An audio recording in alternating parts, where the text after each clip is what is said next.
خلينا نقولوها معناتها نحطوا الديكور نتاع الاشياء. شوف سامي الطرابلسي برشا يحبوا على البلاصه نتاعو الكاس العالم، وثم جهات معنيه حتى كان الحكايه هذه ما تعجبش فهمي برشا، ثم جهات معنيه قاعد تخدم. لا الجهات الخفيه اللي قاعده تخدم. سميهم لنا بالله. انا قلت نسمي عندي تو من اول الحصه من اول بدينا نخدم قلت نسمي يا سيدي. لا شوف شكون من الناس اللي يحبوا ياخذوا المنتخب؟ الراجل مازال سو كونترا ويخدم على روحه ومازال يخدم في الكام. اغزر لي هاو توا وقت نكملوا ليميسيون هذيا تو نعطي الاسم في ماسو انا، وتو يخرج الاسم بعد هذايا يخرج، والناس اللي قاعدين يخدموا للشخص هذايا ومش للشخص هذايا برك. سامي الطرابلسي يعرف الاشياء هذيا.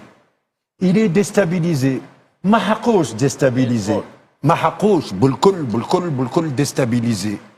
في الاخر قال هو البارح اللي قال البارح واللي قال حاجه مهمه برشا، وعاودها راهو 3 ولا 4 مرات.